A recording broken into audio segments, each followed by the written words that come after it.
Terima kasih Anda masih bersama kami. Dua wisatawan yang merupakan ayah dan anak terseret ombak di pantai Paseban, Jember. Meski keduanya sempat ditolong dari gulungan ombak, namun sang ayah meninggal dunia, sedangkan anaknya yang masih berusia 12 tahun dievakuasi dalam kondisi lemas.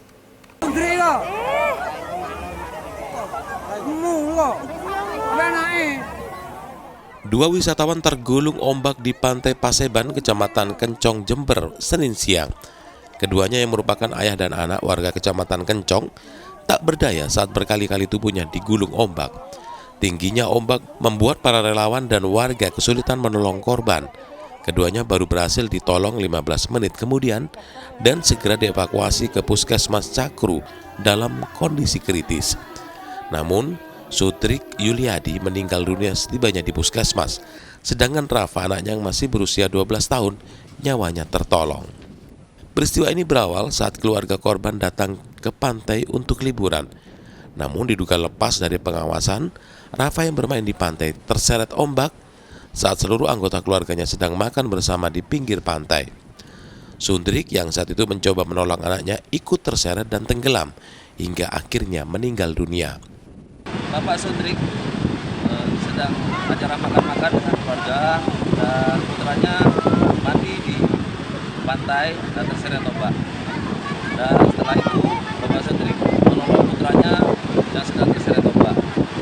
Diikuti oleh para penduduk setempat dan relawan Baradaya menolong dua korban yang terseret ombak dan putranya berhasil diselamatkan. Petugas pantai sebenarnya sudah melarang pengunjung untuk mandi di laut sebab kondisi ombak di sepanjang pesisir selatan Jember sangat berbahaya. Namun membludaknya jumlah pengunjung selama libur lebaran sering membuat petugas kewalahan memberikan pengawasan. Tommy Iskandar melaporkan dari Jember. Balkon rumah di Putat, Surabaya Selasa siang ambruk. Nah, seorang penghuni rumah yang tengah tidur di balkon tewas tertimpa reruntuhan material bangunan dalam musibah ini. Balkon bangunan rumah di Jalan Putat, samping Pasar Kupang, Gunung Surabaya ambruk. Seorang penghuni rumah Ahmad Farid, usia 35 tahun, tewas tertimpa reruntuhan bangunan. Menurut keterangan warga, tiba-tiba terdengar balkon lantai 2 rumah di sebelah pasar runtuh. Diduga ambruknya balkon karena kondisi konstruksi bangunan yang tak kuat dan sudah termakan usia. Saat kejadian, korban Ahmad Farid sedang tidur di atas balkon lantai 2 rumahnya. Tiba-tiba balkon setinggi 3 meter tersebut ambruk menimpa korban hingga terluka parah dan meninggal di lokasi. Sudah lama di rumahnya termakan usia mungkin ya. Itu dipakai apa Pak? Ya kalau bawahnya dipakai jualan. Iya. Pak, ada korban nggak tadi? Ini yang saya tahu anaknya itu ya, yang biasa tiduran di atas itu. Laki. Pemilik rumah Pak? Iya. Usia berapa itu? Sekitar 30-an, 30 tahunan. Iya. Tim Inafis Polrestabes Surabaya diterjunkan ke lokasi kejadian untuk melakukan olah TKP serta penyelidikan penyebab ambruknya balkon. Dari kejadiannya korban saat itu tidur di atas balkon dan tiba-tiba balkon jatuh. Terus tertimpa ya? Itu dugaan tertimpa ini? Dugaan ya karena posisi seperti itu pada saat pertama datang TKP masih ada pergerakan ya Pak Buyung. Ada pergerakan, sempat berupaya untuk diselamatkan, namun dari rekan TGC melakukan pemeriksaan sudah dinyatakan gagal. Setelah berhasil dievakuasi dari reruntuhan bangunan, jenazahnya langsung dibawa ke kamar mayat RSUD Dr. Sutomo Surabaya untuk divisum. Wahyu Pratama melaporkan dari Surabaya. Kita beralih ke informasi ringan. Ribuan warga dari berbagai usia antusias mandi bersama di pantai dalam tradisi dus-dusan di Tuban. Tak hanya ajang silaturahmi, ritual yang digelar di Hari Raya Ketupat ini juga dipercaya warga untuk menolak bala dan menyehatkan tubuh.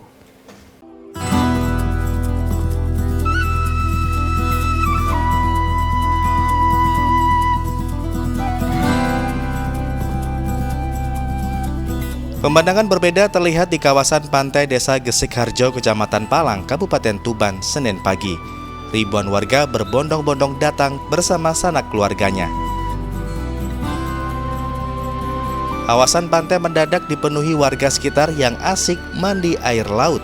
Mereka antusias mengikuti tradisi dus-dusan atau mandi bersama warga sekampung. Sebelumnya, warga menggelar tasyakuran atau selamatan di masjid setempat terlebih dahulu.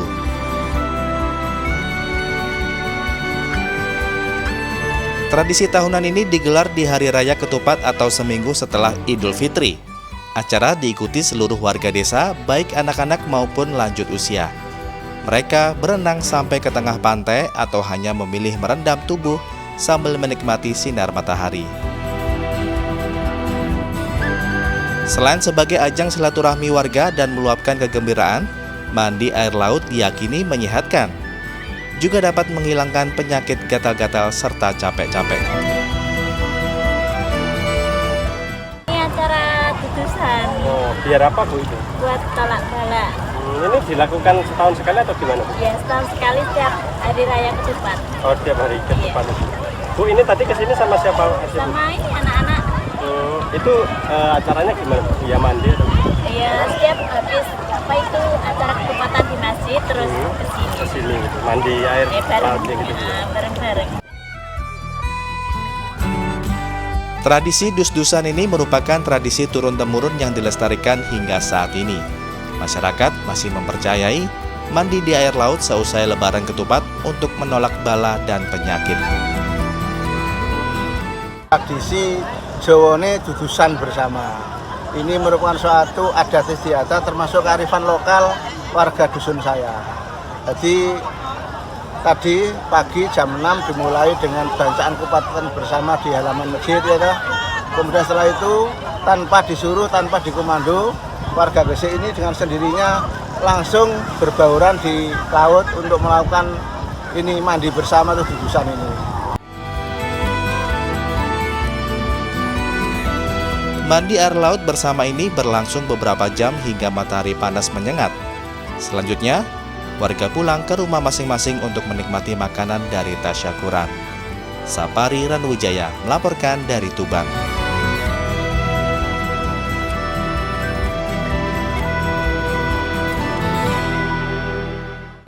Memasuki Hari Raya Ketupat, ratusan warga di Lamongan berebut gunungan ketupat.